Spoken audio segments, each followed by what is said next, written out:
Hey guys, tonight we are heading far north, to a land of seemingly endless forests, countless frozen lakes, and a winter that doesn't so much arrive as it does conquer.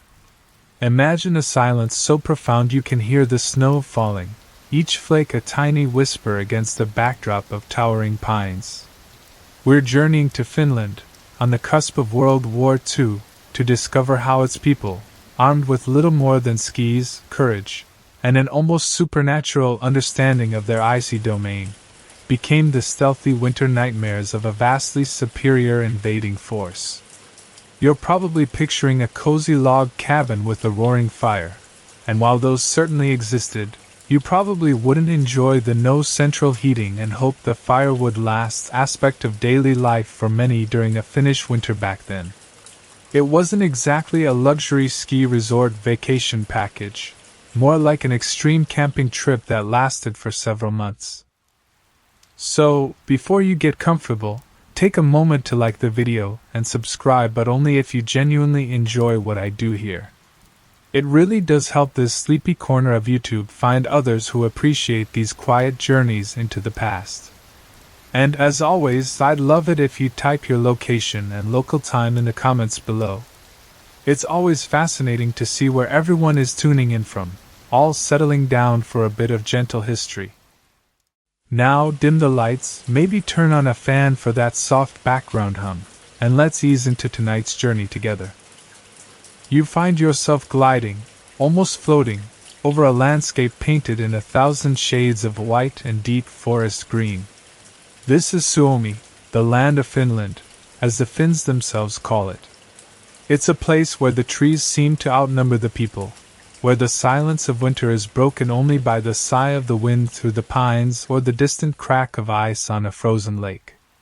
Imagine an immense quilt of dark, coniferous forest, the taiga stretching as far as the eye can see, stitched together with the silver threads of more than 180,000 lakes. It's a land shaped by ancient glaciers, which scoured the bedrock and left behind this intricate, almost labyrinthine, lacework of water and wood. The sheer scale of the forests is difficult to comprehend. They cover over 70% of the country, a vast, green ocean punctuated by these shimmering pools. To the east, a long, brooding border stretches for over 800 miles, a line drawn across this vast wilderness, separating Finland from its colossal neighbor, Russia, or, as it was becoming known in those uneasy days of the late 1930s, the Soviet Union. This proximity has, for centuries, defined much of Finland's history, a constant factor in its geopolitical calculations.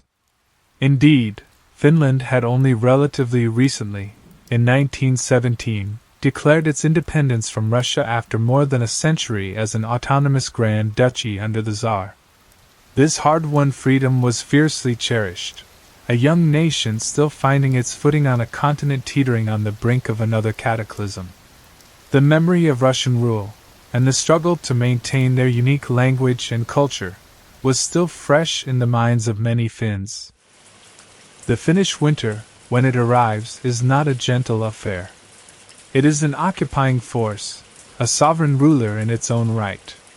Snow begins to fall, sometimes as early as October in the northern regions, and by midwinter, it lies deep and crisp, a soft, muffling blanket several feet thick that transforms the familiar contours of the land into something smooth, alien, and arrestingly beautiful.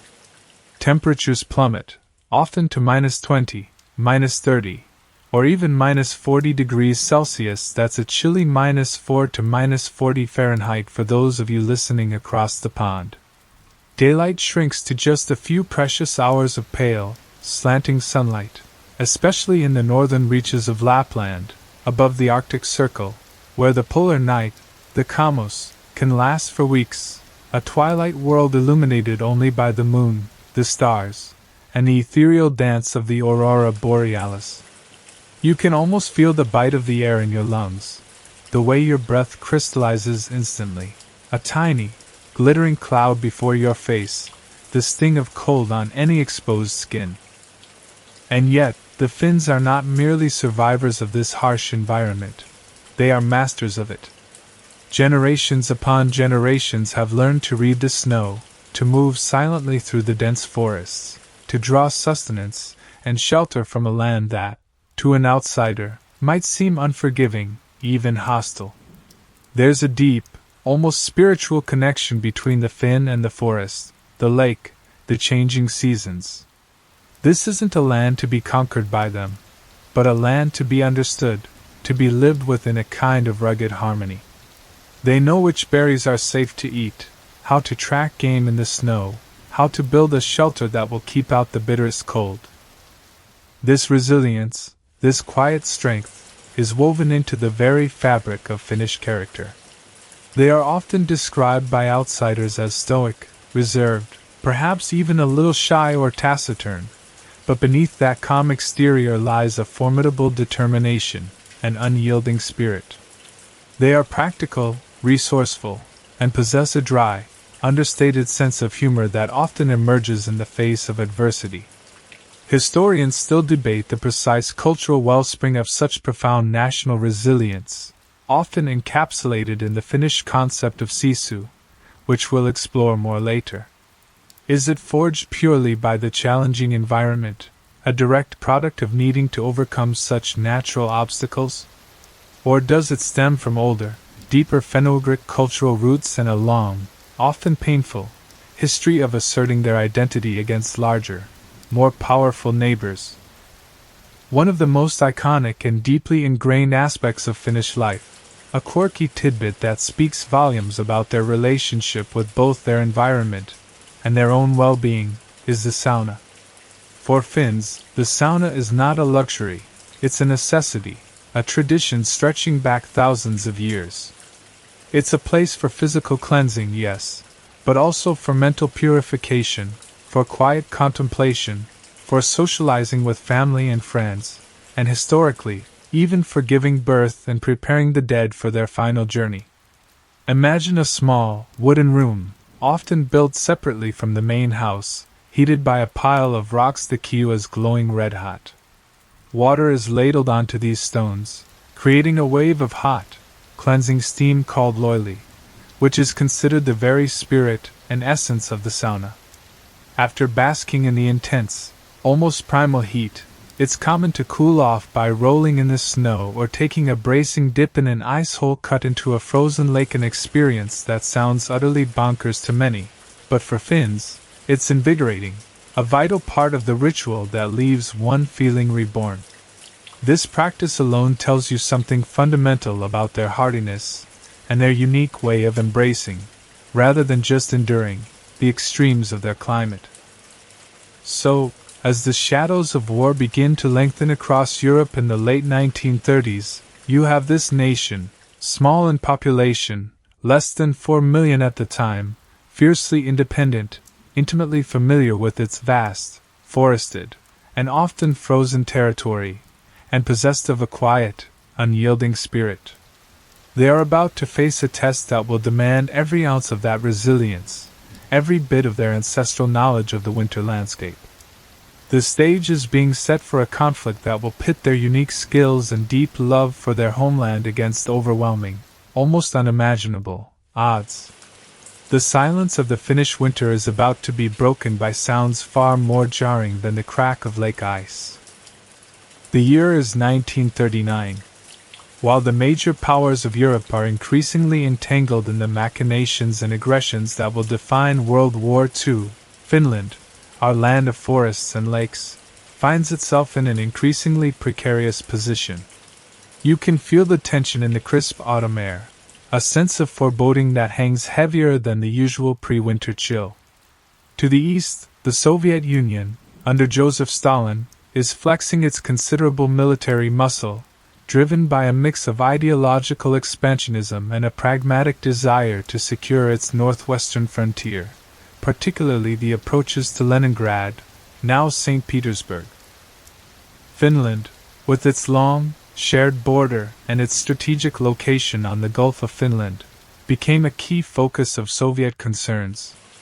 In the autumn of 1939, As Poland was being carved up by Germany and the USSR under the terms of the Molotov-Ribbentrop Pact, that cynical non-aggression treaty which contained secret protocols dividing Eastern Europe into spheres of influence, Moscow turned its attention to its smaller northern neighbor. The Soviets began to make a series of demands on Finland. These weren't polite requests. They were delivered with the clear implication of overwhelming force if Finland chose not to comply. The demands were significant. The USSR wanted Finland to cede several strategically important islands in the Gulf of Finland. They demanded the right to lease the Hanko Peninsula, at the mouth of the Gulf, for use as a Soviet naval base. Most contentiously, they insisted on moving the Finnish-Soviet border on the Karelian Isthmus, the narrow strip of land between the Gulf of Finland and Lake Ladoga further west. The Soviet argument was that the existing border was too close to Leningrad, just 20 miles at one point, making the USSR's second city vulnerable to potential attack.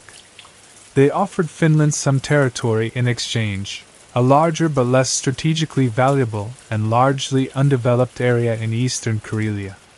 Historians still ponder why exactly the Soviet leadership under Stalin pursued these demands with such inflexibility, risking a conflict that, on paper, seemed entirely avoidable. Was it purely strategic necessity, a deep-seated paranoia about border security, or an underestimation of Finnish resolve coupled with an overestimation of their own military's capabilities after the recent purges of its officer corps? For Finland, these demands were deeply alarming. Ceding territory, especially in Karelia, which was historically and culturally significant, was a bitter pill to swallow. The loss of the Hanko Peninsula would give the Soviets a strategic foothold deep within Finnish territory. The Finnish government, led by President Kyösti Kallio and Foreign Minister Eljas Urho, engaged in several rounds of tense negotiations in Moscow. The Finnish delegation, headed by Juho Kusti Paasikivi, who would later become president himself, tried to find a compromise, offering some concessions but refusing to yield on what they saw as core issues of national sovereignty and security.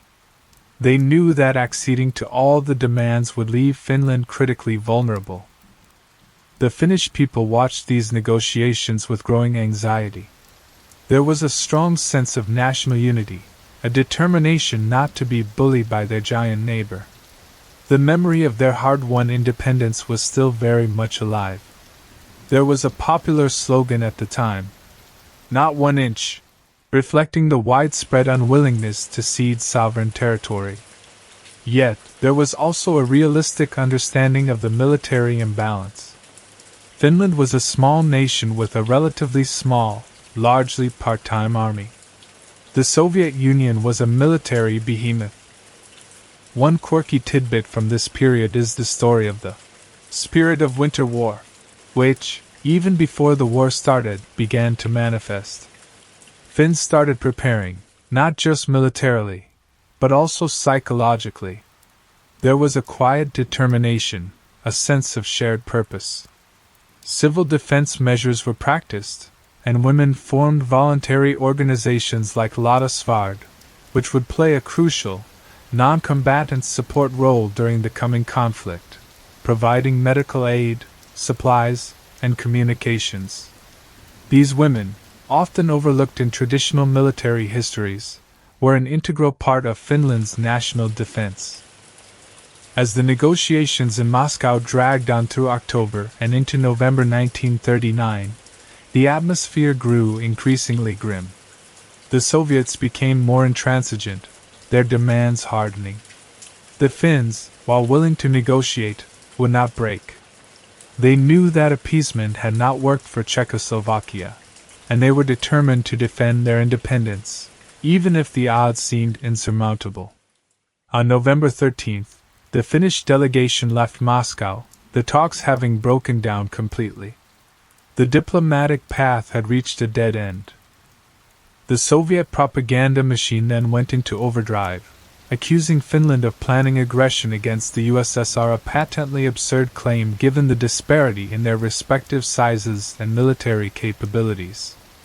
On November 26, 1939, the Soviets staged the shelling of Manila.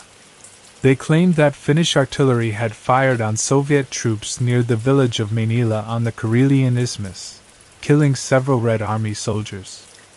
Finland vehemently denied firing any shells and proposed a joint investigation.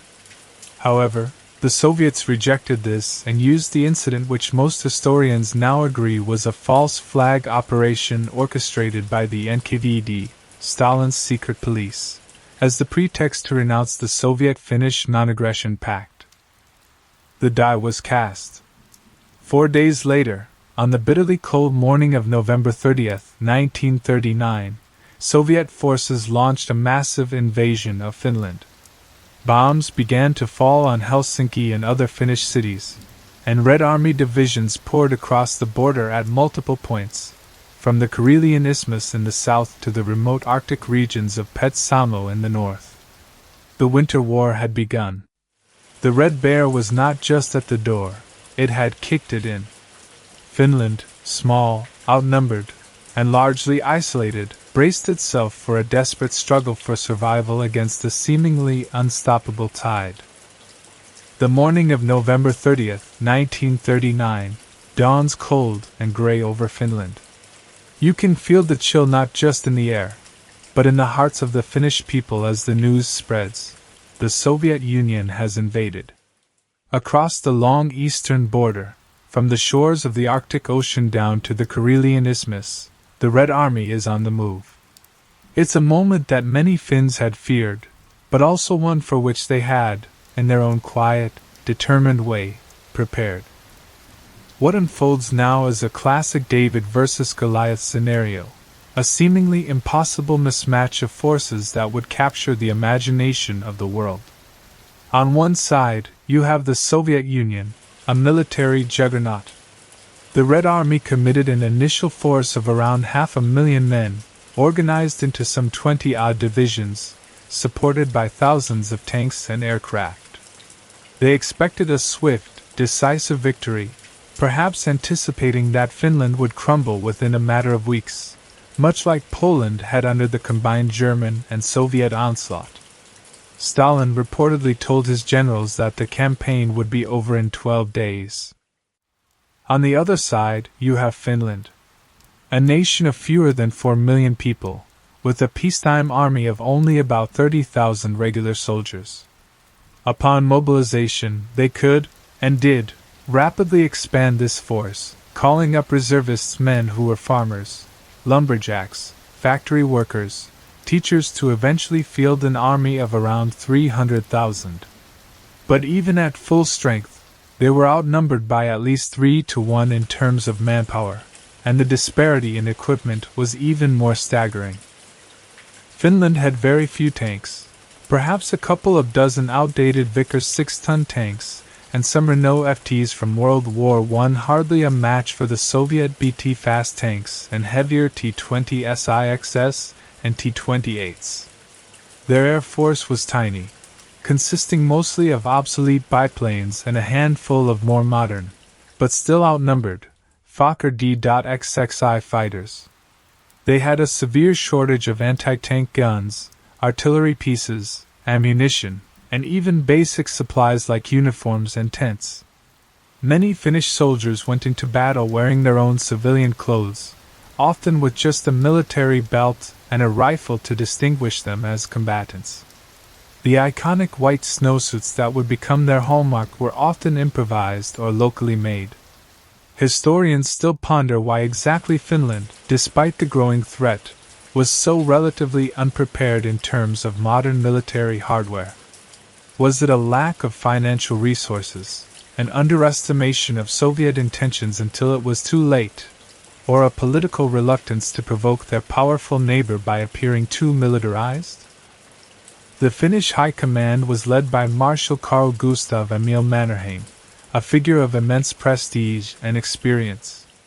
He was in his early 70s, a former Tsarist cavalry general who had returned to Finland to lead the White forces to victory in the Finnish Civil War of 1918. He was a stern, aristocratic figure, but also a shrewd military strategist who understood both his own army's strengths and the weaknesses of the Finnish terrain for conventional warfare. He knew that Finland could not hope to defeat the Red Army in a head-on, conventional conflict. Their only chance lay in using their knowledge of the land, their resilience, and unconventional tactics to bleed the invader, to make the cost of conquest too high. The initial Soviet offensive was launched on multiple fronts. The main thrust was on the Karelian Isthmus, aimed directly at Finland's second city, Viipuri, now Viborg, Russia, and ultimately Helsinki. Other Soviet armies attacked further north, in the vast, sparsely populated wilderness of Ladoga Karelia and Kainuu, aiming to cut Finland in half at its narrow waist. Another force pushed into the Petsamo region in the far north, seeking to secure its valuable nickel mines and an ice-free port on the Arctic Ocean. The Finns, facing this multi-pronged assault, implemented a strategy of elastic defense and delay.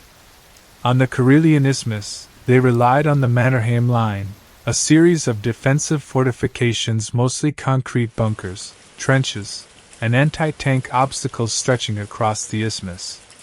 It wasn't as formidable as the Maginot Line in France, consisting more of well-sited field fortifications rather than massive concrete fortresses, but it was cleverly designed to take advantage of the natural terrain of lakes, rivers, and forests. One quirky tidbit is that the Mannerheim Line name was actually coined by foreign journalists. The Finns themselves usually referred to it more modestly by the names of its sectors. In the vast, roadless wilderness north of Lake Ladoga, the Finnish strategy was even more reliant on their unique skills. Here, small, mobile units, often on skis, would harass the much larger, road-bound Soviet columns, striking quickly and then disappearing back into the endless forests. They aimed to disrupt supply lines, ambush isolated units, and exploit the Red Army's unfamiliarity with the brutal winter conditions and the challenging terrain. The initial Soviet advances were slow and costly, far slower than Stalin had anticipated. The Red Army, while massive, was suffering from the after-effects of Stalin's purges of the officer corps in the late 1930s, which had removed many of its most experienced and competent leaders. Many of the Soviet troops were poorly trained for winter warfare, ill-equipped with inadequate winter clothing, and their tactics were often rigid and unimaginative. They tended to stick to the few roads that existed, making them vulnerable to Finnish ambushes. The Finns, on the other hand, were fighting on their home ground, defending their homes and families. They were highly motivated, resourceful, and incredibly resilient. They knew the forests like the back of their hands. And they had a secret weapon, an almost untranslatable concept that would come to define their struggle: sisu. This David, it turned out, had a spirit far stronger than Goliath had ever imagined. The sheer audacity of the Finnish defense, against such overwhelming odds, began to capture the attention and admiration of a world already sliding into a much larger war. As the winter war grinds on, with the small Finnish army facing the colossal might of the Soviet Union, one word, one concept, echoes through the frozen forests and across the international headlines, attempting to encapsulate the almost unbelievable resilience of the Finnish people. That word is sisu. You're now trying to grasp this elusive yet powerful quality, to understand what it was that allowed the Finns to resist so fiercely against such overwhelming odds. Sisu is a Finnish term that doesn't have a direct, perfect equivalent in English. It's often translated as guts, grit, stoic determination, perseverance, or tenacity, but none of these single words quite capture its full meaning. It's more than just courage, it's a kind of extraordinary endurance, a refusal to give up even when faced with what seems like insurmountable adversity. It's the ability to keep fighting when others would have long since broken. It's a white-knuckled, teeth-gritted determination that comes from deep within, a psychological strength that allows individuals to push beyond their perceived limits of physical and mental endurance. Imagine you're a Finnish soldier, outnumbered, outgunned, freezing in a hastily dug snow pit, the enemy advancing. Logic might tell you to surrender, that the fight is hopeless. But Sisu is that inner voice, that deep-seated cultural imperative that says, "No. Not yet. We keep going. We find a way." It's not about reckless bravado, but about a calm, stubborn resolve. It's about facing the inevitable, perhaps, but on your own terms, fighting for every inch. This quality was evident everywhere in the Finnish defense during the Winter War. You saw it in the soldiers who, despite being chronically short of ammunition, made every shot count. You saw it in the civilians who endured Soviet bombing raids on cities with remarkable stoicism, clearing rubble and helping the wounded. You saw it in the Lada-Svard women who worked tirelessly behind the lines, providing essential support services under grueling conditions. It was the collective willpower of a nation refusing to be broken. Historians still ponder the exact origins and cultural weight of Sisu. Is it an ancient Finnish characteristic, forged over centuries of surviving in a harsh northern climate and navigating a precarious geopolitical position between larger powers? Or was it something that crystallized with particular intensity during moments of national crisis, like the Winter War? Most likely it's a combination of both, a long-standing cultural trait amplified and brought into sharp focus by existential threat. It's a quality Finns themselves often discuss with a mixture of pride and understatement. They don't boast about Sisu, they just live it. One quirky tidbit that illustrates the practical application of Sisu is the Finnish attitude towards improvisation and making do with limited resources.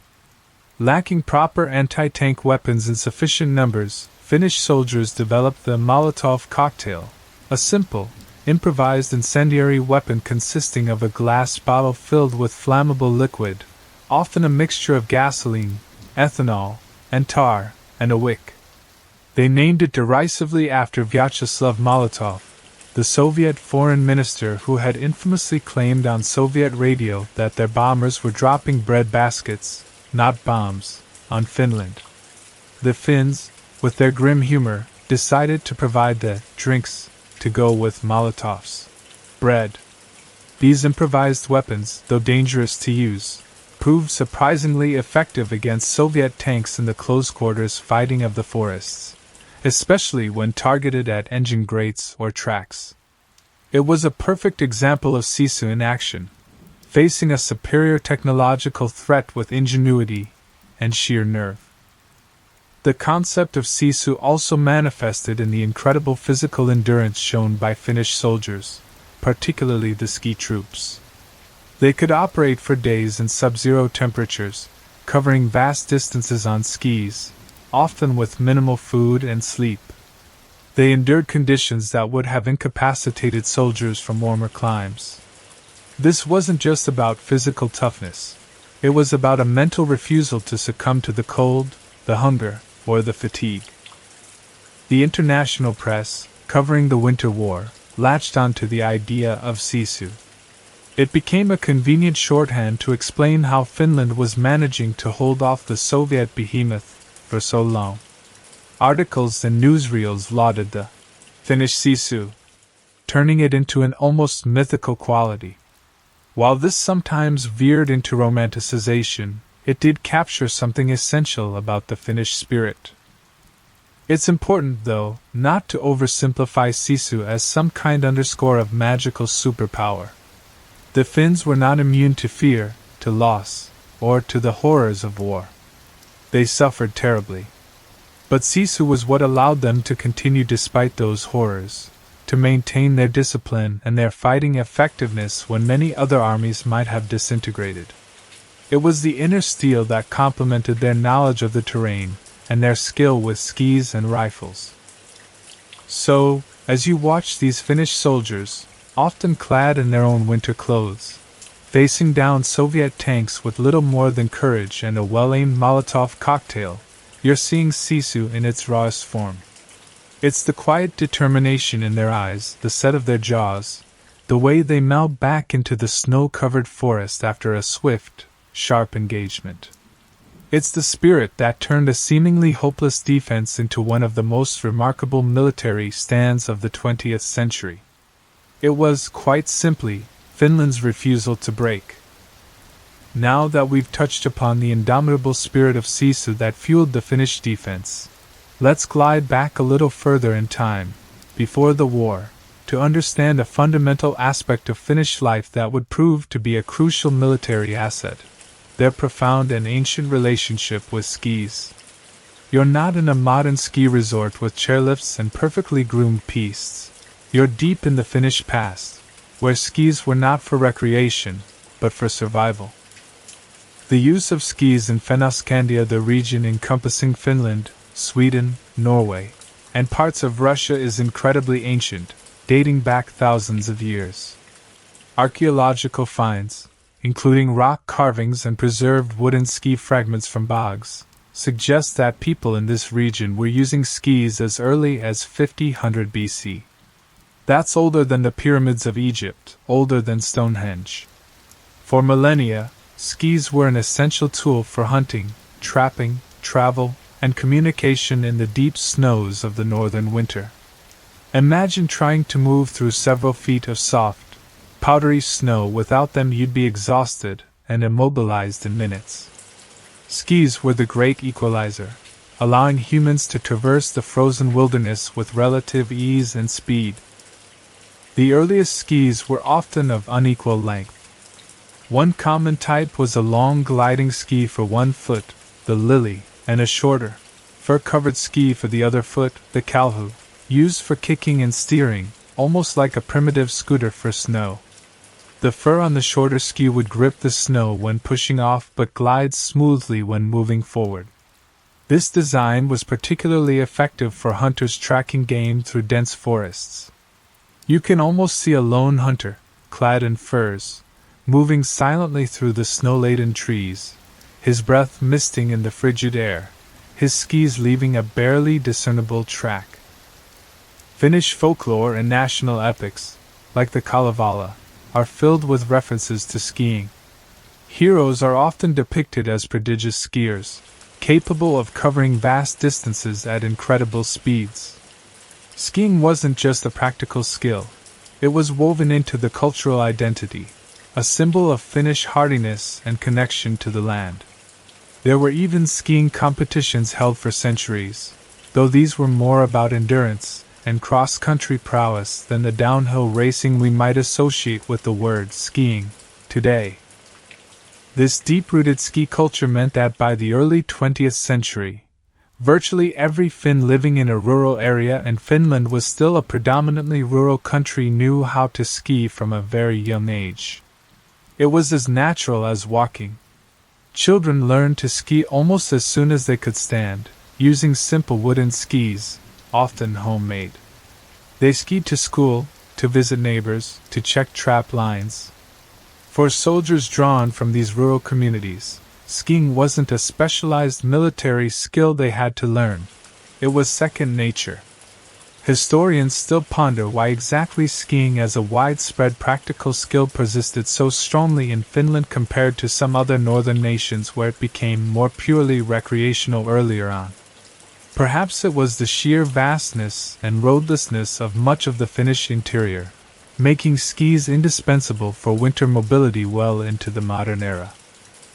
The Finnish military had recognized the potential of ski troops long before the Winter War. As early as the 16th century, Finnish soldiers in the Swedish army, Finland was part of Sweden for centuries, were known for their skiing abilities in winter campaigns. In the Finnish Civil War of 1918, ski patrols played a significant role. So, the idea of militarized skiing wasn't entirely new. However, the scale and effectiveness with which it would be employed in the Winter War were unprecedented. One quirky tidbit about traditional Finnish skis is that they were often made from specific types of wood, like birch or pine, carefully selected for their grain and flexibility. The process of making a good pair of skis was an art form, passed down through generations. The bases might be treated with tar to make them waterproof and help them glide. Bindings were simple, often just leather straps or withes that secured the toe of a soft leather boot or felt-lined moccasin to the ski. This allowed for a free heel movement, essential for cross-country skiing and for quickly maneuvering in varied terrain. These weren't the rigid, high-tech ski boots and bindings of today.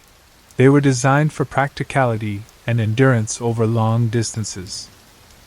So, when the Winter War began, Finland had a vast reservoir of ready-made ski talent. These weren't just soldiers who happened to be on skis. They were expert skiers who also happened to be soldiers. They could move quickly and silently through terrain that was virtually impassable to road-bound mechanized forces or to soldiers on foot slogging through deep snow. They could appear as if from nowhere, strike, and then vanish back into the white wilderness. This innate, almost instinctive mastery of winter mobility gave the Finns a crucial advantage, allowing them to dictate the terms of engagement in many of the battles fought in the vast, forested north. Their skis weren't just equipment, they were an extension of themselves, a key to unlocking the defensive power of their frozen homeland. The ancient tradition was about to become a modern military phenomenon. With an innate understanding of their frozen landscape and a deep-rooted skiing tradition, the Finns possessed a unique foundation for winter warfare. Now, as the Soviet invasion looms and then crashes upon them in late 1939, you're witnessing the rapid and ingenious transformation of these civilian skills into formidable military units. It's a process driven by necessity, resourcefulness, and that ever-present Finnish sisu. The Finnish military, though small and under-equipped in terms of heavy weaponry, had a corps of officers who understood the principles of winter warfare and the potential of ski-mounted troops. Marshal Mannerheim himself, with his extensive military experience, recognized that Finland's greatest defensive asset was its terrain and its people's ability to operate within it. This strategy, especially in the vast, roadless regions north of Lake Ladoga, would rely heavily on small, mobile, and highly skilled ski units. As reservists were called up, men from every walk of life, farmers, loggers, hunters, teachers reported for duty, many bringing their own skis and winter clothing. There wasn't time or resources for extensive, standardized military ski training for everyone. Instead, the army leveraged the existing skills. Men who were already expert skiers, hunters familiar with tracking and surviving in the forest, became the backbone of these specialized units. Their civilian expertise was directly transferable to military application. A man who could silently track an elk through a blizzard-swept forest could just as effectively track an enemy patrol. A man who could navigate by the stars and the subtle contours of the snow-covered land to find his way home could also lead a reconnaissance mission deep into enemy-held territory. These ski troops were not typically organized into large, conventional formations. Instead, they operated in smaller, more agile detachments, platoons, companies, sometimes even smaller ad hoc groups. This allowed for flexibility and initiative, crucial for the kind of guerrilla-style warfare they would wage. They were designed to be the eyes and ears of the army, conducting reconnaissance, launching surprise attacks on enemy columns, cutting supply lines, and harassing the larger, less mobile Soviet units. Their equipment was often as improvised and practical as their tactics. We've mentioned the lack of standardized uniforms. Many wore their own warm, durable civilian winter gear, perhaps supplemented with a military belt or insignia. The key was functionality and camouflage. White snowsuits or capes, sometimes made from simple bedsheets or any available white cloth, were essential for blending into the snowy landscape. This, combined with their ability to move silently on skis, often made them virtually invisible to the enemy until the moment they struck, earning them chilling nicknames like White Death or the Phantoms. Historians still ponder why exactly the Soviet forces were so consistently surprised by these tactics, despite their own experiences in winter conditions. Perhaps it was an over-reliance on doctrine ill-suited to the Finnish terrain, or a simple underestimation of Finnish adaptability. The weaponry of these ski troops was typically light.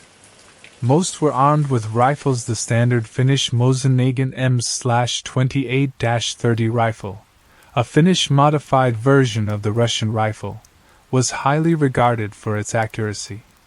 Submachine guns, like the excellent Finnish Suomi KP/31, were particularly devastating in close-quarters forest fighting, their rapid fire ideal for ambushes. Hand grenades and, of course, the ubiquitous Molotov cocktails for dealing with tanks rounded out their typical arsenal. They carried only what was essential, as everything had to be transported on their backs or on small, man-pulled sledges called akios. These akios, often made of wood, could carry ammunition, food, tents, and even wounded soldiers, gliding easily over the snow.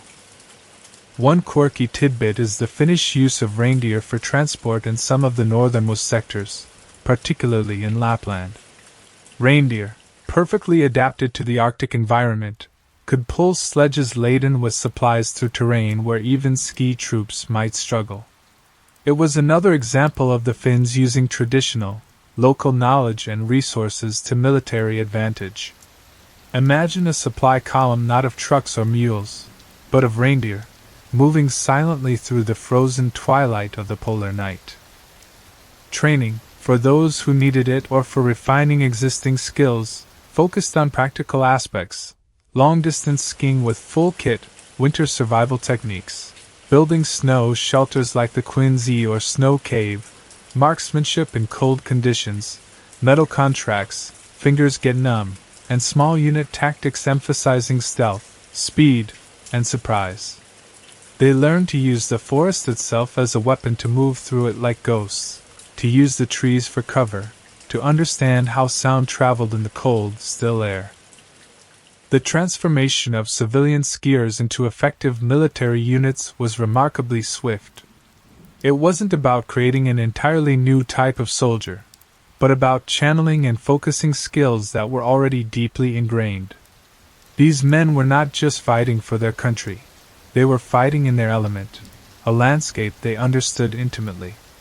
This fusion of innate skill, practical adaptation, and fierce determination turned ordinary Finnish hunters, farmers, and foresters into some of the most effective and feared winter soldiers the world had ever seen. The snowy forests of Finland were about to become a deadly trap for an unwary invader. Our Finnish ski trooper is now more than just a civilian with a rifle. He's part of a specialized, highly mobile fighting force. But to be truly effective in the stark, white wilderness of a Finnish winter, he needs to become one with it, to dissolve into the landscape. You're now observing the crucial role of winter camouflage, the art of becoming a ghost in the snow, a skill the Finns mastered with lethal proficiency. The most iconic element of Finnish winter camouflage was, of course, the snowsuit or snow cape. This wasn't some high-tech, digitally patterned marvel of modern military design. In the resource-strapped reality of the Winter War, these were often improvised, practical garments. The ideal was a lightweight, loose-fitting outer layer of white cloth that could be worn over their existing warm clothing. This broke up the human silhouette and allowed the soldier to blend almost seamlessly into a snow-covered background. Sometimes these were purpose-made, but often they were crafted from whatever white material was available: bedsheets, flour sacks, or any white fabric that could be scrounged. The key was to eliminate the dark, contrasting shape of a soldier against the brilliant white of the snow.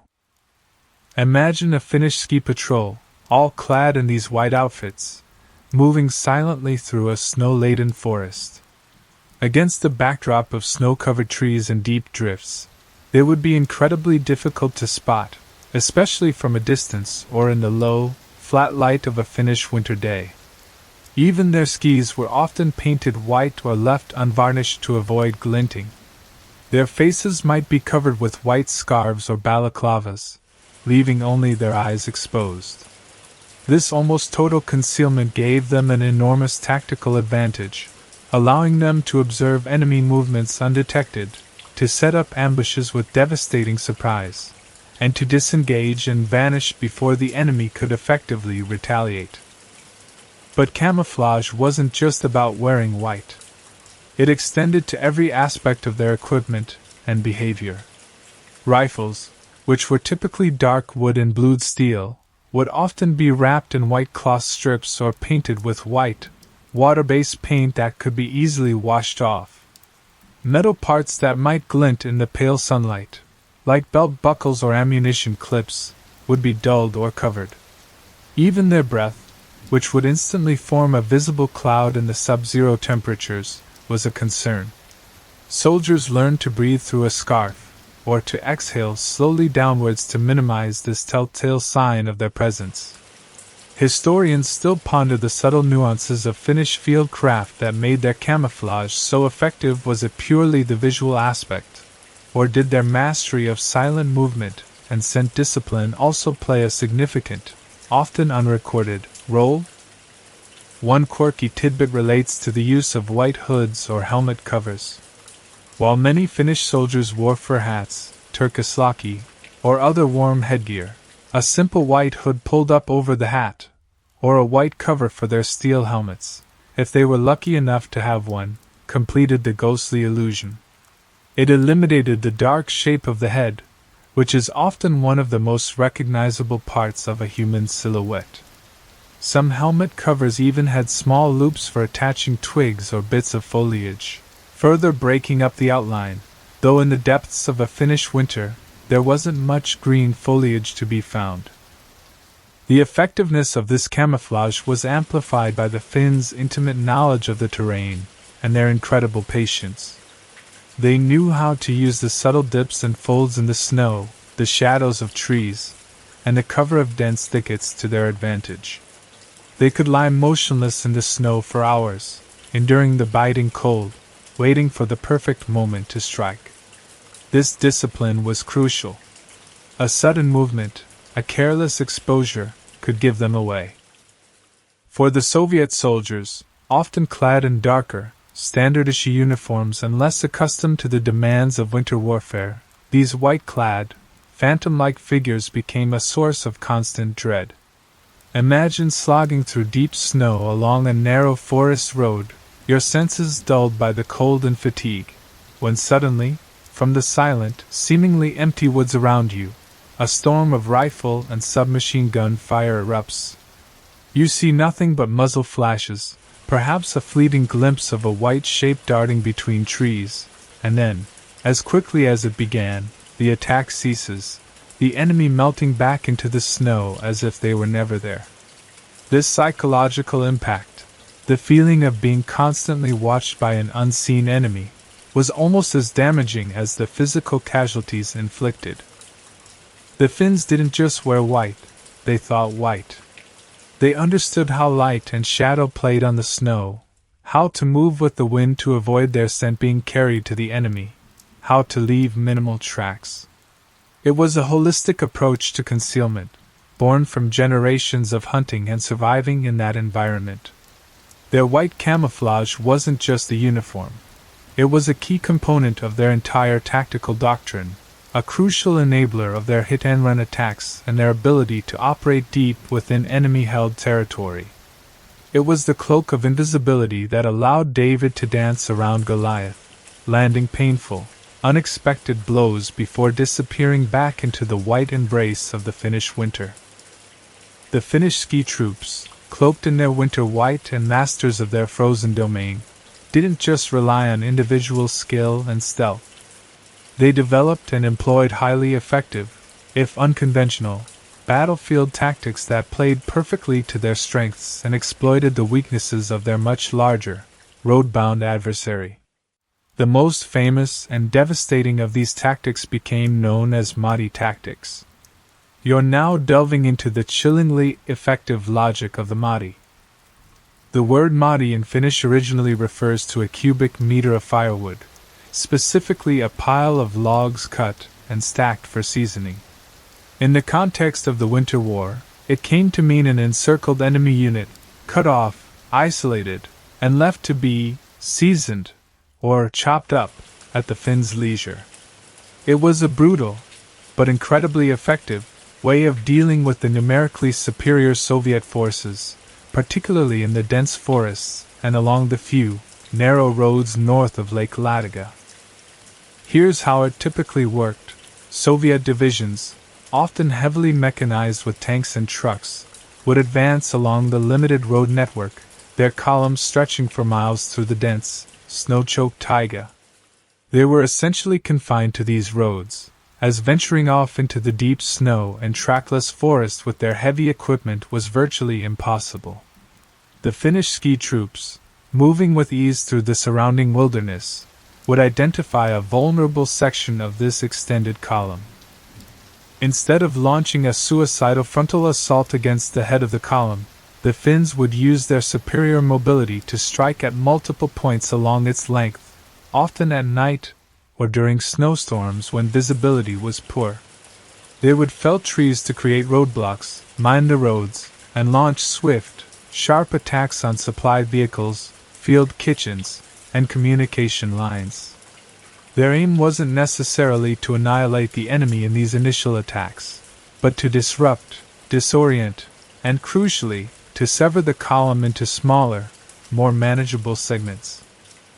Once a section of the Soviet column was cut off from the units ahead and behind it a pocket of trapped men and vehicles that was a Mahdi. The Finns would then consolidate their encirclement, not by forming a solid, continuous line, they often lacked the manpower for that, but by establishing a series of hidden strongpoints and roving ski patrols around the trapped pocket. These strongpoints, often camouflaged machine gun nests or sniper positions, would command the approaches to the Mahdi, preventing escape or reinforcement. Inside the Mahdi, the situation for the Soviet soldiers would rapidly deteriorate. They were cut off from food, ammunition, fuel, and medical supplies. The Finnish winter, with its sub-zero temperatures, became a potent ally for the Finns. Frostbite, hypothermia, and starvation began to take their toll on the trapped men. Their vehicles, if they ran out of fuel, became useless iron coffins. Morale would plummet as they realized they were surrounded, isolated, and under constant harassment from an unseen enemy. Finnish snipers would pick off anyone who ventured out of cover. Small ski patrols would launch night raids, throwing grenades or Molotov cocktails, adding to the fear and confusion. The Finns wouldn't usually attempt to storm the Mahdi in a full-scale assault unless they had overwhelming local superiority or the defenders were severely weakened. Instead, they preferred to let the winter, hunger, and psychological pressure do much of their work for them. They would stew the Mahdi, tightening the noose gradually, launching probing attacks, and waiting for the trapped unit to either surrender, try a desperate breakout, which often led to further heavy casualties, or simply disintegrate. Historians still ponder why exactly the Soviet command was so slow to adapt to these tactics, or to develop effective countermeasures. Was it a rigid adherence to doctrine, poor communication, or a fundamental misunderstanding of the nature of warfare in the Finnish wilderness? One quirky tidbit about Mahdi tactics is the Finnish use of talking trees. Snipers or soldiers with submachine guns would sometimes hide high up in the dense branches of snow-laden spruce or pine trees overlooking a Mahdi, or a frequently used enemy path. From this elevated, concealed position, they could wreak havoc, their shots seeming to come from nowhere. The Soviets, unable to pinpoint the source of the fire, would often spray the entire tree line with machine gun fire, wasting ammunition and rarely hitting the well-hidden Finn. The Mahdi battles were brutal and often protracted. For the Soviet soldiers trapped inside, it was a living nightmare. For the Finns, it was a highly efficient way of neutralizing large enemy formations with minimal casualties to themselves. Famous Mahdi's like those created along the Rate Road, which we'll discuss later, resulted in the destruction of entire Soviet divisions. The captured equipment, tanks, trucks, artillery, weapons, and ammunition was a vital windfall for the resource-poor Finnish army, often immediately turned against its former owners. The Finns had a wry saying, "We thank Comrade Stalin for the fine equipment." These encirclement tactics weren't unique to the Finns in military history, but their application in the specific conditions of the Winter War, leveraging their ski mobility and knowledge of the terrain, was masterly. The Mahdi became a symbol of Finnish ingenuity and tactical brilliance, a chillingly effective method of turning the vast, road-bound Soviet columns into isolated pockets of despair, one carefully chopped log at a time. We've seen the Finnish ski troops as masters of camouflage and practitioners of the deadly Mahdi tactics. But what was the daily reality like for these soldiers, these ghosts of the winter forest? You're now slipping into the well-worn ski boots and simple gear of a Finnish ski trooper, experiencing a day in his life during the brutal Winter War. The day, if you could even call it that during the dim twilight of a midwinter Finnish day, would begin long before any hint of dawn. You'd awaken not to a bugle call, but perhaps to the gentle nudge of a comrade, in a makeshift shelter, a hastily dug snow pit covered with spruce boughs, a lavu, a cramped tent shared with several others, or if you were exceptionally lucky, a captured Soviet dugout or a remote forest cabin. The cold would be the first thing you register, a biting, penetrating chill that seeped into your bones despite layers of wool and fur. Temperatures of -20 degrees Celsius to -30 degrees Celsius, -4 degrees Fahrenheit to -22 degrees Fahrenheit, were common, and could plummet even lower. Your first task, after shaking off the stupor of sleep, would be to check your weapon. In the extreme cold, rifle bolts could freeze, oil could congeal, and condensation could cause ice to form in the barrel. Keeping your rifle operational was a matter of life and death. You'd also check your skis' bindings secure, bases clear of ice, and your ammunition. Every bullet was precious. Food, when available, was simple and often sparse. A typical Finnish soldier's ration might consist of hardtack bread, a very dry, hard biscuit, some tinned meat or fish if lucky, perhaps some dried fruit or cheese. Hot food was a luxury, often prepared over small, carefully concealed fires to avoid giving away your position. A warm drink, like tea or a weak coffee substitute, was treasured. Foraging, something many Finns were skilled at, was difficult in midwinter, but any edible berries or roots found would be a welcome supplement. Sometimes, captured Soviet rations provided a more varied, if morally complicated, meal. Hygiene was a constant struggle. Washing was often impossible for days or weeks on end. Lice were a common problem. The risk of frostbite was ever present. Soldiers learned to check each other for the telltale white patches on cheeks, noses, fingers, and toes. Even a minor case of frostbite, if left untreated, could lead to severe injury and amputation.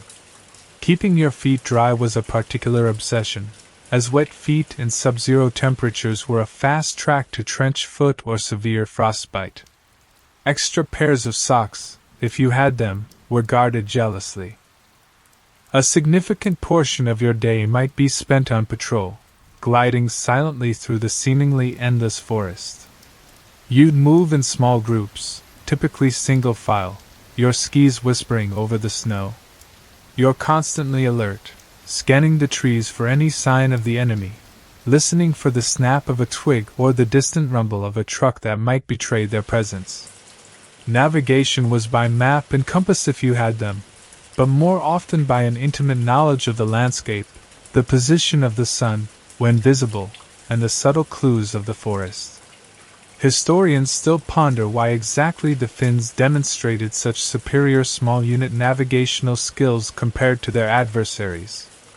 Was it purely ingrained familiarity with similar terrain, or were there specific training aspects that emphasized land navigation by natural means? If your unit was involved in creating or maintaining a Mahdi, your day might involve manning a hidden machine gun post, enduring hours of motionless waiting in the freezing cold, your fingers numb on the trigger. Or you might be part of a raiding party, creeping close to the encircled enemy at night to hurl grenades or Molotov cocktails, then melting back into the darkness. The tension would be immense, the silence of the forest punctuated by sudden bursts of violence. One quirky tidbit about the Finnish soldiers' gear was the puukko knife. This traditional Finnish belt knife, with its single-edged blade and often beautifully carved wooden handle, was an indispensable multi-purpose tool. It was used for everything from preparing food and cutting firewood to repairing equipment, first aid, and if necessary, as a weapon of last resort. Every Finnish soldier carried one, and it was as much a symbol of their resourcefulness as their skis. Communication between units was often by runner, a ski-mounted soldier carrying a message, or by field telephone if lines could be laid and maintained, which was difficult in the dynamic, forested environment. Radio sets were scarce and often unreliable in the extreme cold. Evenings, if you weren't on active patrol or guard duty, might offer a brief respite. Huddled in your shelter, you might share stories with your comrades, clean your rifle yet again, or try to get some sleep, always with one ear open for any sound of alarm. The camaraderie born of shared hardship was intense. These men, from different backgrounds but united in the defense of their homeland, relied on each other completely. Death was a constant companion, not just from enemy action but from the elements themselves. Yet, amidst the hardship and danger, there was also a grim satisfaction in outwitting a more powerful foe, a fierce pride in defending their Suomi. The daily life of a Finnish ski trooper was a testament to human endurance. A stark ballet of survival and resistance danced on a stage of snow and ice. It was a life stripped to its bare essentials, where every action, every piece of gear, every scrap of knowledge, was focused on one goal: to fight, and to survive the Finnish winter. The Finnish ski troopers were masters of their icy domain, not just because of their skis or their white camouflage, but because they understood the forest itself, the taiga, in a way their adversaries simply did not. For the Finns, the vast, snow-laden coniferous forests were not an obstacle, but a fortress, a powerful ally that concealed them, sustained them, and became a deadly trap for the unwary. You are now deep within this silent, white wilderness, seeing it through the eyes of a Finnish soldier. To an outsider, particularly a Soviet soldier from the steppes or a more urban environment, the Finnish taiga in winter could seem like a monotonous, disorienting, and hostile environment. Endless expanses of snow-covered spruce, pine, and birch trees, broken only by frozen lakes and swamps, all looking remarkably similar. It was easy to get lost, easy to feel isolated and vulnerable. The silence itself could be unnerving, a vast, indifferent quiet that seemed to swallow sound. But for the Finn, this forest was home. He had grown up in it, or very near it. He knew its rhythms, its secrets. He could read the subtle signs in the snow that indicated the passage of an animal, or an enemy patrol. He knew how the wind shaped the snowdrifts, where the ice on a lake was likely to be thin, which types of trees offered the best cover or the driest firewood. This intimate, almost cellular knowledge of the forest was a profound tactical advantage. While Soviet columns were largely confined to the few poor roads, Finnish ski patrols could move freely through the dense woods, using hidden game trails or forging new paths, appearing and disappearing as if by magic. The forest provided excellent concealment. The thick stands of trees, laden with snow, broke up sight lines and muffled sound, making it difficult for the Soviets to spot Finnish positions or to gauge their numbers. A small group of Finnish ski troopers, well camouflaged and expertly positioned, could hold off a much larger enemy force, using the trees as natural bunkers. They became adept at creating invisible, strong points, a machine gun nest hidden in a dense thicket, a sniper perched high in a snow-dusted spruce. Historians still ponder why exactly the Soviet forces struggled so much with counter-sniper tactics in these forested environments, despite having their own skilled marksmen. Was it the Finns' superior field craft and camouflage, or a Soviet doctrine less adapted to such dispersed, almost guerrilla-style engagements? The forest also provided resources, albeit limited ones in midwinter. Spruce boughs could be used to create shelters or to camouflage positions. Dead wood could be gathered for carefully concealed fires, essential for warmth and for melting snow for drinking water. Some Finnish soldiers were skilled trappers and hunters, and if the opportunity arose, a hare or a grouse could supplement their meager rations. This ability to live off the land, even to a small extent, gave them a degree of self-sufficiency that the more logistics-heavy Soviet army lacked when their supply lines were cut. One quirky tidbit about using the forest as a fortress was the Finnish skill in constructing snow shelters.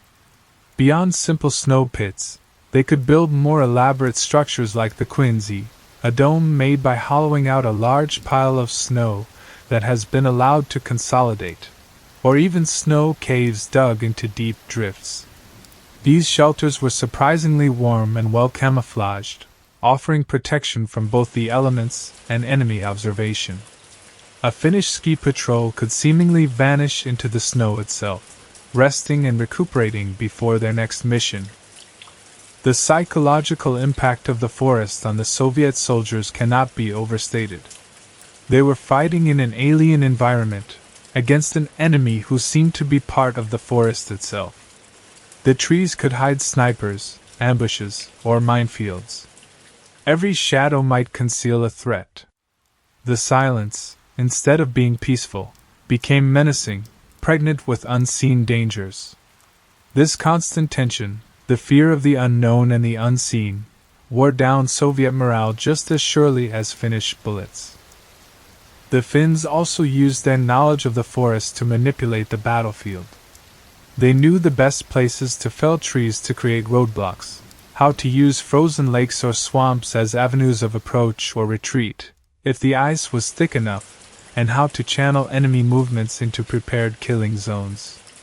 They understood how sound carried in the cold, still air, allowing them to detect approaching enemies or to communicate with each other over distances using bird calls or other subtle signals that would be meaningless to an outsider.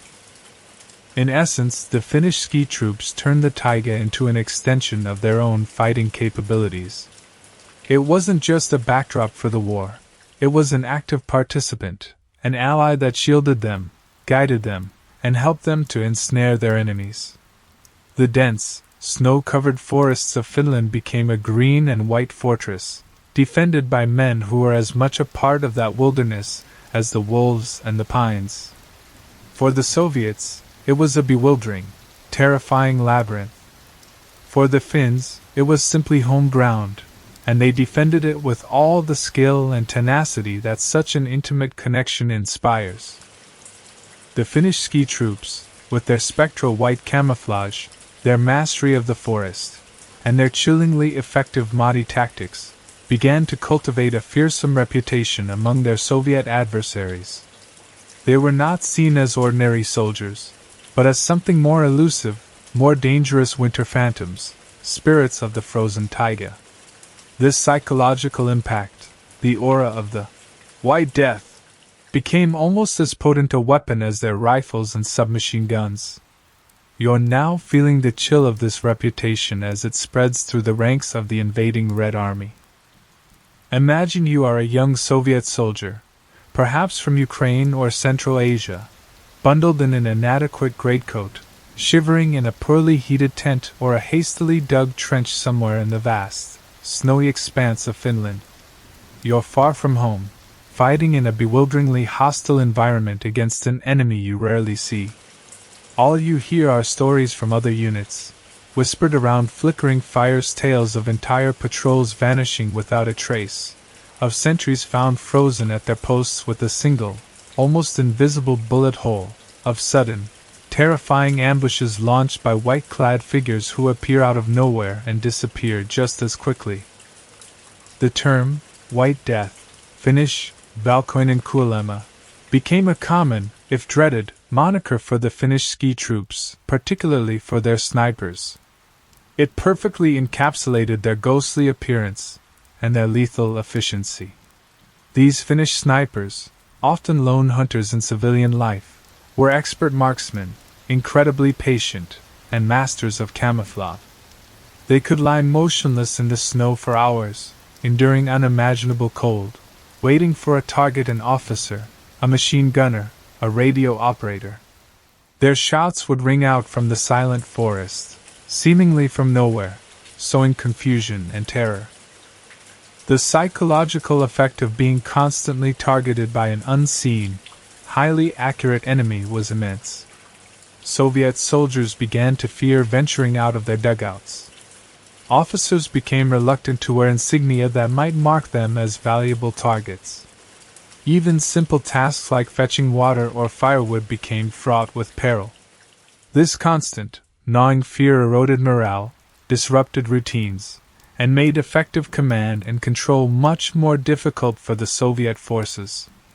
Historians still debate the precise kill-to-engagement ratio of Finnish snipers versus conventional infantry, but their psychological impact, creating a sense of pervasive, invisible threat, was undeniably disproportionate to their numbers. It wasn't just the snipers. The hit-and-run tactics of the ski patrols also contributed to this White Death reputation. A Soviet column, slogging along a narrow forest road, would suddenly be raked with fire from both sides. White figures would emerge from the trees, hurl grenades or Molotov cocktails at tanks and trucks, and then vanish back into the wilderness before the Soviets could mount an effective response. These attacks were often deliberately aimed at creating maximum disruption and chaos, targeting field kitchens to deny the enemy hot food, or ammunition trucks to create spectacular explosions and further demoralize the trapped soldiers. One quirky tidbit that added to the mystique was the Finns' use of psychological warfare, albeit on a small scale. Sometimes, after an ambush, they would leave behind signs in Russian, perhaps taunting the survivors or warning them of further attacks. They might also use captured Soviet bugles to sound false calls, adding to the confusion. These little tricks, while not militarily decisive in themselves, further unnerved the Soviet soldiers, making them feel as if they were fighting an enemy who was not only skilled but also cunning and eerily omnipresent. The stories that filtered back from the front, often exaggerated by fear and rumor, painted a picture of the Finns as almost superhuman figures, impervious to cold, capable of moving like ghosts, and possessing uncanny marksmanship. This was, of course, an exaggeration. Finnish soldiers felt the cold, the fear, and the fatigue just like anyone else. But their sisu, their training, and their intimate knowledge of the environment allowed them to operate at a level that seemed almost supernatural to their less prepared adversaries. The Soviet leadership initially tried to dismiss these reports as Finnish propaganda or the result of incompetence among their own troops. But as the casualty figures mounted and the advance stalled, they began to take the threat of the Finnish ski troops more seriously. However, countering such an elusive and well-adapted enemy in that terrain was incredibly difficult. The Red Army's conventional tactics, designed for large-scale mechanized warfare on open plains, were often ineffective in the dense, snow-choked forests of Finland. The White Death reputation, therefore, became a force multiplier for the Finns. It sowed fear and doubt in the minds of the enemy, making them more hesitant, more prone to panic, and less effective in combat. It was a testament to the power of stealth, skill, and psychological intimidation, proving that even a small, outnumbered force could project an image of terrifying lethality if it fought intelligently on its own terms, in its own environment. The silent, white-clad figures moving through the Finnish winter were not just soldiers. They were an embodiment of the forest's chilling, implacable resistance. The effectiveness of the Finnish ski troops and their mighty tactics is perhaps nowhere more starkly illustrated than in the series of battles that took place along the Rate Road in January 1940. You are now witnessing this legendary engagement, not in its full, grim detail, but as a chilling testament to Finnish ingenuity and the devastating consequences for a road-bound army trapped in the winter wilderness. The Rate Road is a narrow, winding forest track running east-west near the small village of Suomussalmi in the Kainuu region of central Finland. In late 1939 and early 1940, two Soviet divisions, the 163rd Rifle Division and the elite 44th Rifle Division, a motorized unit sometimes referred to as the Blue Division, due to its origins in Kiev, were attempting to advance along this road and others in the area. Their objective was to cut Finland in half at its narrowest point, reaching the city of Oulu on the coast of the Gulf of Bothnia. This would sever vital rail links and isolate Finland's northern regions. The Finnish forces in this sector, primarily elements of Colonel Jalmar Salasvuo's 9th Division, were vastly outnumbered. However, they were highly mobile, comprised largely of local men who knew the terrain intimately, and, of course, expert skiers. They employed classic Finnish tactics, allowed the Soviet columns to advance deep into the forest along the narrow roads, then strike from the flanks, cut the columns into smaller bodies, and systematically destroy them. The Soviet 163rd Division, which advanced first, became bogged down around Suomussalmi. The Finns, using their ski mobility, encircled them, cutting their supply lines. The 44th Division was then sent forward along the Rate Road to relieve the 163rd. This is where the most famous part of the battle unfolded. The 44th Division was a formidable force on paper, well equipped with tanks, artillery, and trucks, numbering around 17,000 men. But they were strung out in a column nearly 20 miles long on the narrow, snow-choked Rate Road, flanked on both sides by dense, seemingly impenetrable forest. Colonel Salasvuo, with only a few thousand Finnish troops at his disposal, saw his opportunity. His ski troops, moving like phantoms through the woods, began to systematically dissect the Soviet column. They felled trees to create roadblocks, mined the road, and launched fierce, sudden attacks at multiple points. They targeted supply vehicles, field kitchens, and command posts. The long Soviet column was quickly severed into numerous isolated pockets, the infamous Mahdi's, each one trapped, surrounded, and cut off from support. Historians still ponder why exactly the Soviet 44th Division, despite being a motorized unit, failed to use its mobility to break out or to deploy effectively off-road, even in limited fashion. Was it the sheer depth of the snow, a lack of appropriate winter equipment for their vehicles, or a rigid adherence to road-bound doctrine?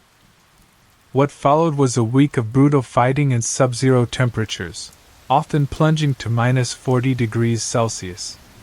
The trapped Soviet soldiers, ill-equipped for such extreme cold and cut off from supplies, suffered terribly from frostbite, hypothermia, and starvation.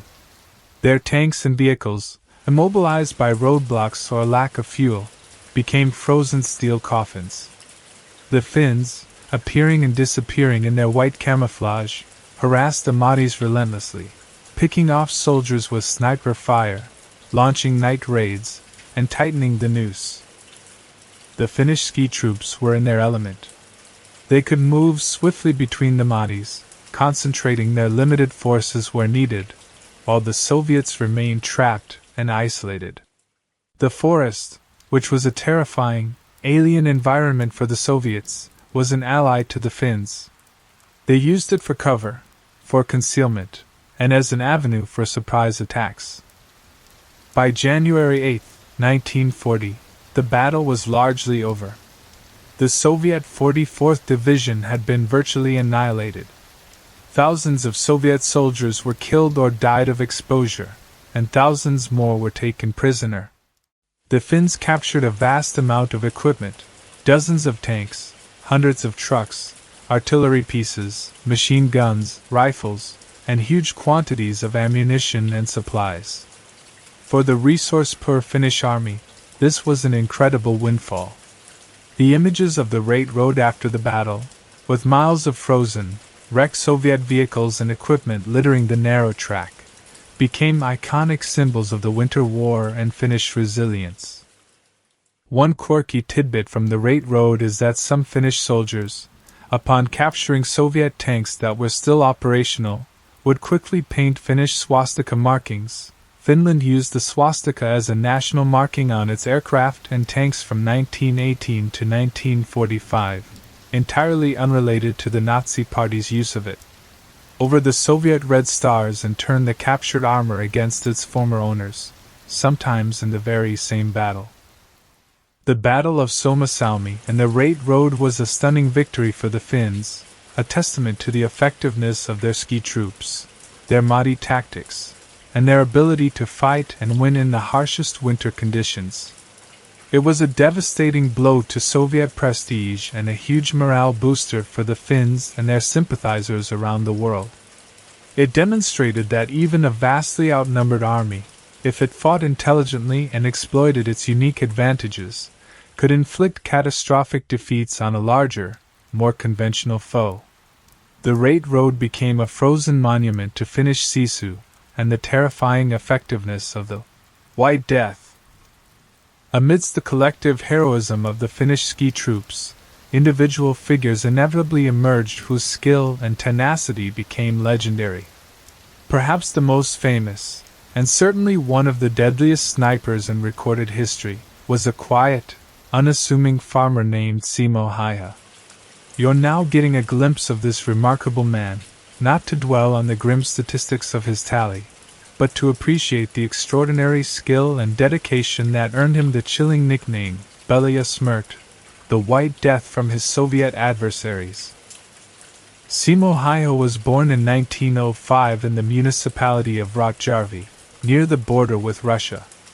He was a farmer and a keen hunter before the Winter War, already an accomplished marksman with a deep understanding of forest craft and survival skills. When the war broke out, he, like so many other Finnish men, answered the call to defend his homeland. He served in the Finnish Army's 6th Company of JR-34 on the Kala front, a particularly brutal sector of the fighting where the Finns famously declared, Kala Kesta. Kala holds. What set Häyhä apart was his almost preternatural ability as a sniper. Armed with his own Seikko M/28-30 Pistikorva rifle, a Finnish variant of the Mosin-Nagant, and importantly, one fitted with iron sights rather than a telescopic scope, he wrought havoc among the invading Soviet forces. He preferred iron sights for several reasons. A telescopic scope could fog up in the extreme cold, the glint of its lens could give away his position, and it required the sniper to raise his head higher, making him a more visible target. Using iron sights also allowed for quicker target acquisition in certain situations. His ability to achieve such incredible accuracy with open sights in harsh winter conditions is a testament to his exceptional eyesight and marksmanship. Häyhä operated with meticulous care and patience. He would prepare his positions carefully, often digging a small pit in the snow, perhaps packing down the snow in front of his rifle barrel to prevent the muzzle blast from kicking up a telltale puff of snow. He would dress entirely in white camouflage, sometimes even putting snow in his mouth to prevent his breath from steaming in the cold air and revealing his location. He understood how sound traveled in the forest, how light played on the snow, and how to remain virtually invisible for hours on end in temperatures that often plunge to -20 degrees Celsius or -40 degrees Celsius. Historians still ponder the exact physiological and psychological makeup that allowed Haiha to endure such extreme conditions while maintaining peak marksmanship. Was it purely his upbringing and hunting experience, or did he possess some innate physical resilience to cold? His targets were often Soviet officers, NCOs, machine gunners, or other high-value personnel. His effectiveness was such that the Soviets mounted several counter-sniper operations and artillery barrages specifically to try and eliminate him. He became a priority target, a symbol of the seemingly unstoppable Finnish resistance in his sector. In less than 100 days of fighting, before he was severely wounded, Haiho was credited with over 500 confirmed kills with his rifle, and possibly another 200 with a Suomi KP/-31 submachine gun, though the exact numbers are, as with many such claims, subject to some debate and the fog of war. Regardless of the precise figure, his tally was extraordinary, making him the deadliest sniper of the Winter War and arguably of all time. It's important to remember this in the context of a sleep-focused channel. We are noting his skill and impact, not glorifying the killing. His actions were part of a desperate defense of his homeland. One quirky tidbit about Simo Haiha is his sheer modesty. After the war, despite his legendary status, he remained a humble and unassuming figure. When asked later in life if he regretted killing so many men, he reportedly replied, "I only did my duty, and what I was told to do, as well as I could." He returned to farming and lived a quiet life, rarely speaking of his wartime exploits. On March 6, 1940, just days before the end of the Winter War, Haiho was severely wounded. He was hit in the jaw by an explosive Soviet bullet during a counterattack. The injury was horrific, shattering his jaw and blowing off part of his cheek. He was in a coma for a week and underwent numerous surgeries. Though he survived, he was permanently disfigured. His war was over. Simo Haiha's story, while centered on his incredible skill as a sniper, also embodies the broader qualities of the Finnish soldier in the Winter War: resilience, patience, mastery of the environment, and an unyielding determination to defend their country. He was the White Death, personified, a quiet farmer who, when called upon, became one of history's most effective marksmen, a chillingly efficient ghost of the winter forest. His legend serves as a stark reminder of the individual skill and courage that can emerge even in the most brutal of conflicts. Despite the incredible heroism, the tactical brilliance of the Mahdi battles, and the legendary feats of individuals like Simo Haiha, the stark reality for Finland was that they were engaged in a desperate struggle against an enemy with vastly superior resources and manpower. As the Winter War dragged into its third month, from the frozen darkness of December 1939 into the slightly less frigid, but equally grim days of February and March 1940, the strain on Finland began to tell. You're now witnessing the agonizing final stages of this brutal conflict, and the bitter peace that followed. The Soviet Union, stung by its initial setbacks, the high casualties, and the international humiliation of being held at bay by such a small nation, regrouped and changed its tactics. Marshal Semyon Timoshenko was put in command, and he brought a more focused and overwhelming approach, particularly on the Karelian Isthmus. The Red Army began to employ massive, concentrated artillery barrages, followed by relentless infantry and tank assaults against the Mannerheim line. They learned, slowly and painfully, from their earlier mistakes, improving their coordination and their winter warfare capabilities, though still suffering enormous losses. For the Finns, the situation was becoming untenable. They had inflicted staggering casualties on the Soviets. Estimates vary, but Soviet losses in men killed, wounded, or missing were many times higher than Finnish losses. They had captured vast amounts of equipment. But Finland was running out of everything: ammunition, artillery shells, aircraft, and most crucially, trained soldiers.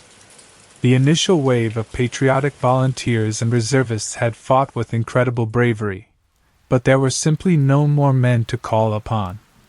Every loss was irreplaceable for Finland, while the Soviet Union could absorb its losses and continue to feed fresh divisions into the meat grinder. International aid, while forthcoming in terms of sympathy and some material support, weapons and supplies from countries like Sweden, Britain, and France, was not enough to tip the balance. No country was willing to commit its own troops to fight alongside Finland against the Soviet Union, especially with the wider European war against Nazi Germany now well underway or looming large. Finland, for all the global admiration it had garnered, was largely alone in its fight. By late February 1940, the Soviet forces finally breached the Mannerheim Line on the Karelian Isthmus after weeks of relentless, overwhelming assaults. The Finnish defenses, though stubbornly held, could not withstand the sheer weight of numbers and firepower indefinitely. With their main defensive line broken, the road to Viipuri, Finland's second-largest city, and potentially to Helsinki, lay increasingly open. The Finnish government, recognizing the dire military situation and the exhaustion of its forces, faced an agonizing choice: fight on to inevitable annihilation, or seek peace on Soviet terms. Historians still debate whether any alternative strategies or diplomatic maneuvers at this late stage could have altered the outcome, but the options available to Finland were stark and incredibly limited. Negotiations with the Soviet Union resumed in early March, under immense pressure. The Soviet terms were harsh, even harsher than their pre-war demands. Finland was forced to cede significant territory. The entire Karelian Isthmus, including Viipuri and large parts of Finnish Karelia, and other areas north of Lake Ladoga, were ceded. Parts of the Sala and Kuusamo regions in the north, and the Fisherman's Peninsula, Rybaki, on the Arctic Ocean coast, were also ceded. Additionally, Finland had to lease the Hanko Peninsula to the Soviets as a naval base for 30 years. In total, Finland lost about 11% of its pre-war territory, an area that included significant industrial capacity and agricultural land, and was home to about 12% of its population, over 400,000 Finns who now had to be evacuated and resettled within the new, truncated borders. One quirky, yet deeply poignant, aspect of this territorial loss was the fate of the city of Viipuri Viborg. It was a historic Finnish city, a vibrant cultural and economic center. Its loss was a deep wound to the national psyche. The evacuation of its Finnish population, forced to leave their homes and businesses behind, was a heartbreaking exodus. On March 12, 1940, the Moscow Peace Treaty was signed, and the fighting officially ended the following day, after 105 days of brutal conflict. For the Finnish soldiers still fighting at the front, the news was met with a mixture of relief that the slaughter was over, but also with bitterness and a sense of profound loss. They had fought so hard, sacrificed so much, and inflicted such disproportionate damage on the enemy, yet they had still lost significant territory. There was a feeling that they had not been defeated militarily in many sectors, but had been forced to yield by the overwhelming strategic realities. The Winter War was over, but its consequences would linger for decades. Finland, though it had preserved its independence, a remarkable achievement in itself given the circumstances, had paid a terrible price. Around 26,000 Finns were killed and over 43,000 wounded. The Soviet Union, while achieving its territorial aims, had suffered a catastrophic blow to its military prestige, its performance exposing deep weaknesses that were noted by observers around the world, including Adolf Hitler. The winter miracle of Finnish resistance had ended, replaced by the cold, hard reality of a bitter peace. The sacrifices had been immense, but the spirit of Sisu had ensured that Finland, though battered, remained free. The snows of the winter war eventually melted, succeeded by the brief, bright Finnish summer, but the echoes of the conflict, and particularly the astounding performance of the Finnish ski troops, resonated long after the Moscow Peace Treaty was signed. Their innovative tactics, their incredible resilience, and their mastery of winter warfare left an indelible mark not only on Finnish national identity, but also on military thinking around the world. You're now observing the lasting legacy of these phantom soldiers of the snow. For Finland itself, the Winter War, despite its territorial losses, became a defining moment, a cornerstone of its modern identity. The spirit of the Winter War, that sense of unity, sisu, and selfless sacrifice in the face of overwhelming odds became a powerful national narrative. The ski troops, as the embodiment of that spirit, were lionized. Their ability to defend their homelands so effectively against a vastly superior enemy fostered a deep sense of national pride and a renewed commitment to maintaining a credible defense, always mindful of their powerful eastern neighbor. The lessons learned in winter warfare became deeply ingrained in Finnish military doctrine, and to this day, the Finnish defense forces are renowned for their expertise in Arctic and forest combat. Internationally, the Winter War, and specifically the performance of the Finnish ski troops, was closely studied by military observers. The initial Soviet failures highlighted the dangers of underestimating a smaller, highly motivated opponent fighting on its home terrain, and exposed critical weaknesses in Red Army leadership, training, and equipment, particularly for winter conditions. This had significant, if indirect, consequences.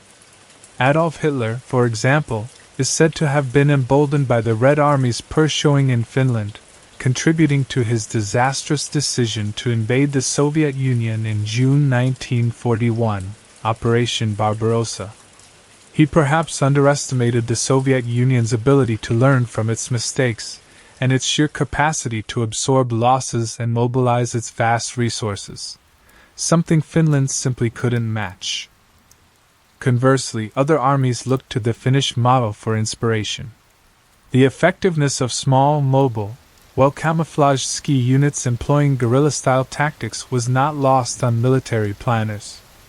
The United States Army, for instance, activated its 10th Mountain Division during World War II, specifically trained for mountain and winter warfare, partly inspired by the Finnish experience.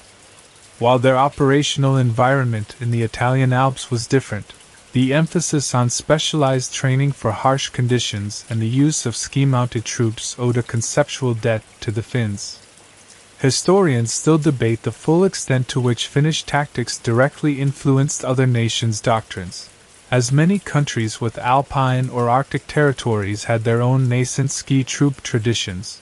But the Winter War certainly provided a dramatic and widely publicized case study of their potential.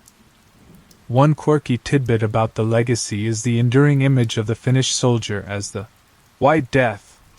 While Simo Häyhä was the most famous individual associated with this, the term came to represent the Finnish ski trooper in general, a silent, deadly, almost invisible force. This image permeated popular culture and wartime propaganda, contributing to a mystique around Finnish fighting prowess in winter. It served as a powerful deterrent in some ways, though Finland would find itself embroiled in conflict again during the Continuation War, 1941 to 1944, as a co-belligerent with Germany against the Soviet Union, seeking to reclaim lost territories. The Mahdi tactics, while not entirely new in military history, encirclement is an ancient concept, were refined and applied with such devastating success by the Finns that they became a textbook example of how a smaller, more mobile force could defeat a larger, less agile one in suitable terrain. The principles of isolating enemy units, cutting their supply lines, and using the environment as a weapon remain relevant in modern military thinking, especially in irregular warfare scenarios. The legacy of the Finnish ski troops also lives on in the continued importance of skiing and winter survival skills in Finnish culture.